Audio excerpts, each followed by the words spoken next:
à tous et à toutes, je suis ravie de vous retrouver pour cette nouvelle capsule. Je suis actuellement à Ho An, dans le centre du Vietnam.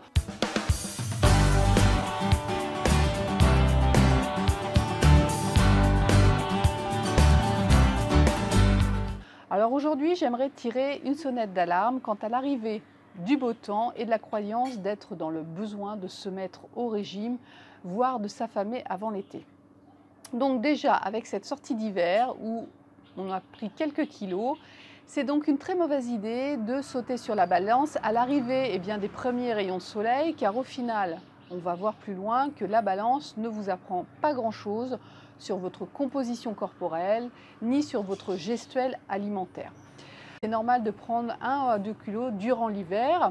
Il faut savoir que nous sommes tous programmés pour prendre un peu de poids à cette période et ce poids va se résorber de façon naturelle avec les beaux jours. Mais le souci, c'est qu'avec l'arrivée de la belle saison, arrive aussi l'exigence de la silhouette d'été. Alors fini les silhouettes d'hiver que l'on cache sous des couches et des couches de vêtements, au final, le corps se doit d'être esthétiquement parfait. Alors merci qui? J'ai envie de dire merci les magazines, les réseaux sociaux, alors qui nous font croire que pour être dans la norme, il faut être esthétiquement dans le 36 et ça nous permettra soi-disant d'être dans le carré VIP des filles cool de l'été. Alors je ne parle pas non plus des promesses minceurs illusoires. Je tiens quand même déjà à rappeler et peut-être à rassurer certaines personnes que la taille standard en France, c'est quand même le 42. Alors, pour en revenir à la balance, le poids sur la balance, ça ne veut rien dire. J'ai vu des femmes esthétiquement belles, avec un IMC parfait, et lors de l'analyse de leur composition corporelle avec un appareil d'impédance-métrie multifréquence, la masse grasse s'est révélée être au-dessus des normes, associée en plus à un effondrement de la masse musculaire. J'avais en face de moi une personne mince, mais avec des risques majeurs au niveau de la santé. J'ai vu aussi des femmes avec des corps, on va dire, plus charpentés, dont l'IMC sortait un peu des normes. Et au final, le constat, c'était qu'il n'y avait pas ou peu de graisse pour certaines d'entre elles. Et il y avait une très bonne masse musculaire, une forte densité squelettique, ce qui amenait un poids plus important et qui les faisait sortir de l'IMC.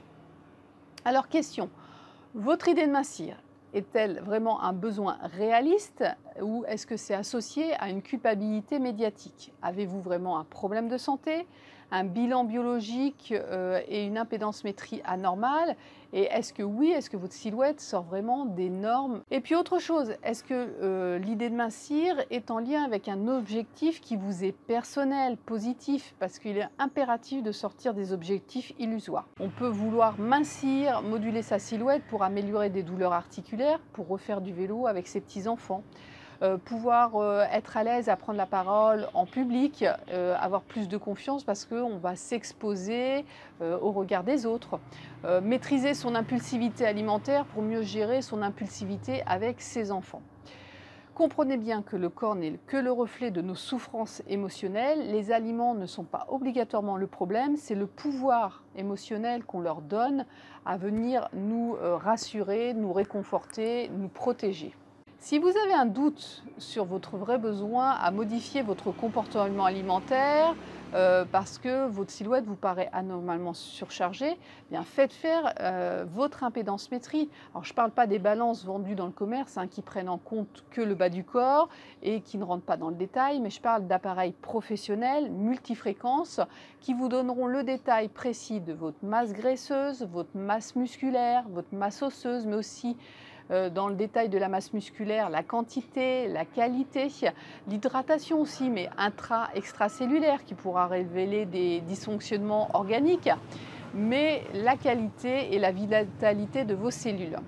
Donc ce sont l'ensemble de ces données qui pourront vous permettre de voir et de comprendre ce qu'il faut réellement modifier, quels sont vos points forts et vos points faibles d'un point de vue biologique.